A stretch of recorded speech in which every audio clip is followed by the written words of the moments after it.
Walang awat ha, dahil tila may napakalaking boxing ang nagaganap ngayon sa kalakhang internet. Paano ba naman kasi ang mga nagbabanggaan ay isang PWD at LGBT? Unahin natin ang tale of tape ng dalawa. On the blue corner, wearing rainbow boxer, we have Aura Briguela, isang aktor o aktres, komedyante, dancer at openly transgender personality sa Pilipinas at graduate din ng SHS. And in the red corner naman buddy, bearing the PWD flag, we have our Sir Jack na isang content creator, komedyante, dating tumakbong kansilor pero natalo, madalas tumalakay sa mga social issues at graduate din ng Bachelor of Fine Arts major in Advertising Arts sa Far Eastern University. Nagsimula ang lahat nang mag-post ang ABS-CBN kung saan binabati nila ng congratulations si Aura Briguela on finally getting her high school degree. Shinare ito ngayon ng personal account ni Sir Jack at sinabing, "Anong her?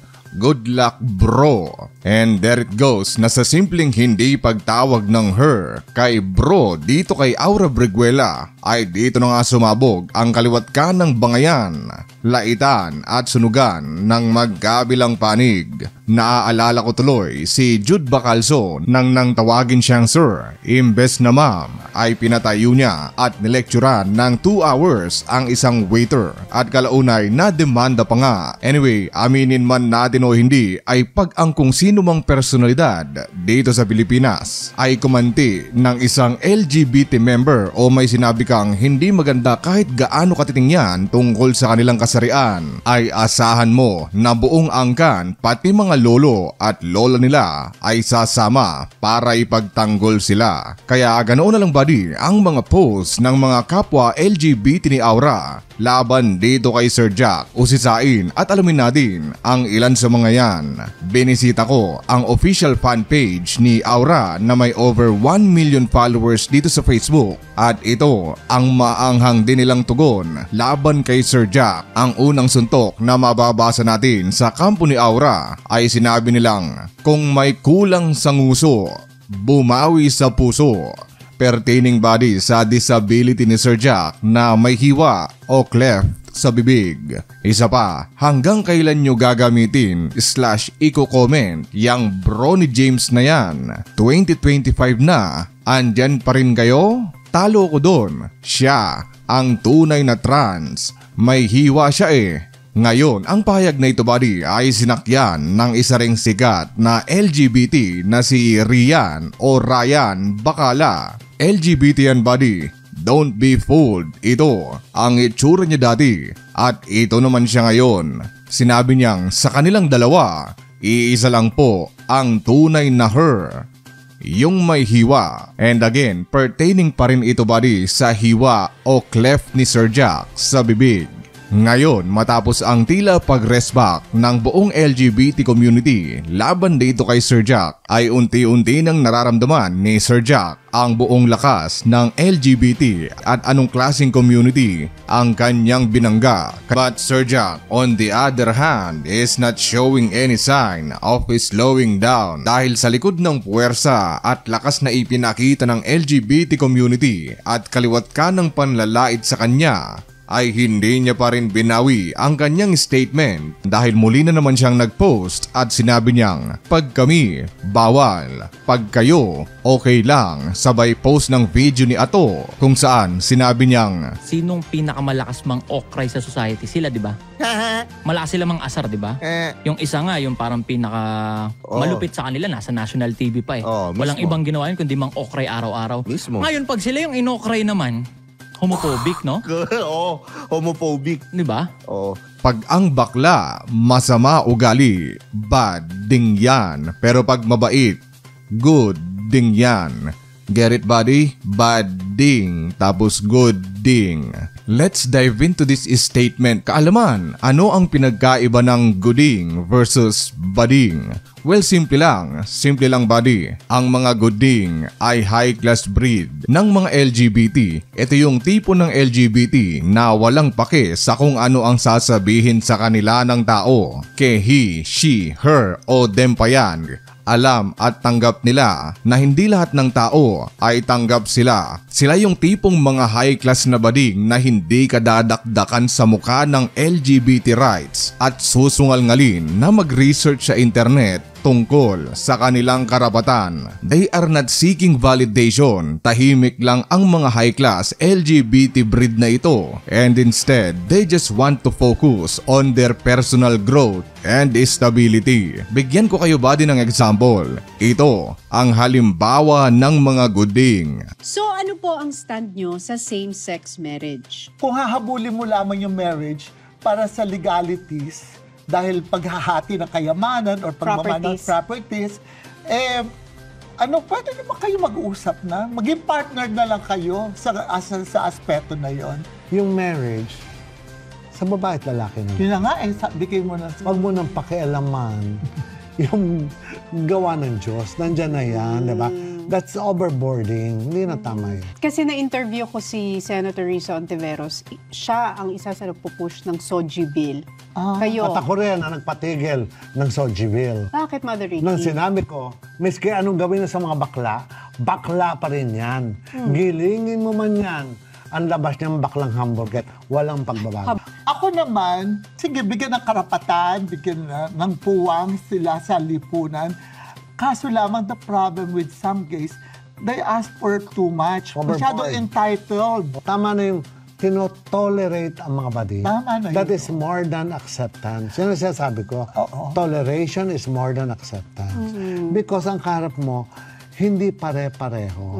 At lahat ng tao, hindi lahat yan, tanggap nila ang badi. Babagay mo yung sarili mo sa tamang sitwasyon. At heto naman ang halimbawa ng ilang mga bading. Hi, I'm Jude Bacalso. I'm a geneticist by education, but I'm a travel writer and photographer by choice because it gives me free trips. What I love about being a woman is actually the unfair advantages that we have as a woman. And the last thing that I love about being a woman is, as a trans woman, I love the fact that I have the greatest pleasures of taking off my bra at the end of the day and also scratching my balls. I really hope you understand, buddy, the difference between the two. At oo nga pala, sa inilik na message ng isa ring LGBT member na si Juliana Patrizkova mula kay Sir Jack ay sinabi niyang, inaaway mo ang sangkabaklaan na, sabi naman ni Sir Jack, Mima hindi sila ang nambabash sa akin. Grabe sila, bakit mo naman kasing tinawag na sir? Ikaw talaga? Sabi nung LGBT buddy, alam mo kasi minsan kailangan natin i-address ang tao depende sa kung ano at sino siya. Para sa kanya, kaya na-offend ang sangkabaklaan. Kaya nga di ko naman alam na magiging ganun kalala. Kilala nyo naman ako, palabiro, pero sa totoong buhay ay hindi naman ako ganito.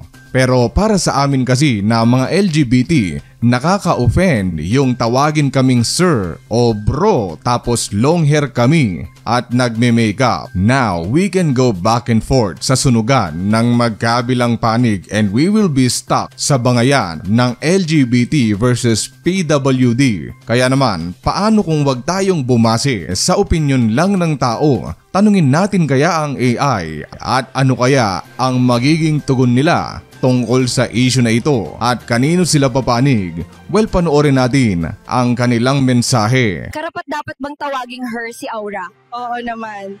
Her, as in Hercules.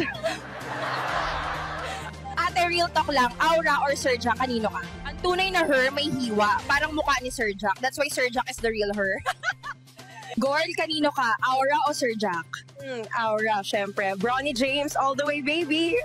All one ang score nila. Kanino ka, girl? Sir Jack o Aura? Kay Aura. Kung ako kay Sir Jack. Kung may kulang sa nguso, bumawi sa puso. Well guys, masyadong dikit ang laban, pareha silang winner. Pero sana, magkabati pa rin sila. Choose peace, not drama. So yeah, take it or leave it as it is. Now all things considered, ay ano nga ba ang opinion ko tungkol sa bardagulang ito? Well, first of all, ito ang hindi alam ng karamihan na wala naman talagang say si Aura tungkol dito. Hindi totoo na si Aura ang nagsabi nito, kundi ang mga admin lang ng kanyang fanpage ang nagpakalat ng balitang ito. Kasi kung bibisitahin mo ang official page, mapa X o Twitter, Instagram o kung saan mang social media page na opisyal na hinahawakan ni Aura, ay wala siyang official post tungkol sa issue na ito. Wala akong mabasa o mapanood na may sinabi siya o nag-clapback sa pahayag ni Sir Jack. Tanging yung mga LGBT na nasa kategorya ng badding ang tumatalak sa social media tungkol sa simpleng pagtawag ng bro imbes na her kay Aura at patuloy na nagpapalaki ng issue. Kudos to him or her body. Unti-unti na siyang nagde-level up. Sabi ko nga, focus sa goals lang ang mga good ding. Kakagraduate lang niya at wala siyang time to deal with this nonsense. Ang mga good ding ay not easily offended kasi alam nila na kung gusto nilang respetuhin ay kailangan din nilang respetuhin yung mga taong hindi sila tanggap. Kung hindi sila tanggap ng ilang mga tao ay so be it. I don't see any reason, buddy. Kung LGBT ka tapos kailangan mo pang sungal-ngalin at dakdakan sa mukha ng mga rights at sabihing mag-research patungkol sa LGBT ang isang tao na ayaw sa LGBT. Kasi isipin mo no, hindi ito kabawasan sa iyong pagkatao. So bakit mo ipipilit na tanggapin ka ng isang tao na ayaw sa LGBT? Isa pa, kung papatulan ito ni Aura ay luging-lugi na siya kasi si Sir Jack ay walang criminal record samantalang itong si Aura ay minsan nang nakalaboso. So he or she is doing the right thing na tumahimik na lang. Now, here's the truth, buddy, tungkol sa issue na ito. Na kung dati ay may kasabihan tayo na the truth will set you free, ay ngayon ay the truth is offensive. Ang mga banat ng mga LGBT dito kay Sir Jack tungkol sa kanyang kapansanan ay ang siyang totoong nakakapambaba ng pagkatao. Kasi think of it, si Sir Jack ngayon ang tunay na may kapansanan. Isang kapansanan na hindi niya naman ginusto. For the very first minute na lumabas siya dito sa mundong ibabaw ay luging-lugi na siya kumpara sa ibang mga tao. Mahihirapan siyang maging teacher, hindi siya po pwedeng maging announcer at bilang call center ay Jack hindi siya makakapasa. In contrast naman, dito kay Aura na ngayon ay siya lang ang nag-label sa kanya na hindi siya lalaki kundi isang babae. At tayo ngayon na 4,000 and thousands of years na dalawa lang ang kinikilalang kasarian ay kailangan mong mag-adjust para sa kanilang kagustuhan. At buddy, uulitin ko lang it's not really about Sir Jack versus Aura Briguela kundi LGBT community versus Sir Jack ang issue na ito. At sa huli ay gusto na rin naman na makipagbati ni Sir Jack. Sa kanyang page ay sinabi niyang magbati na tayo. Pare-pareho lang pala tayong may sakit. And that's it. Naway naliwanagan kayo sa video natin ngayon at nakapagbigay ako sa inyo ng kaalaman. At muli, ako po ay lubos na nagpapasalamat sa walang sawang suporta. And as always, thank you so much for watching. Goodbye.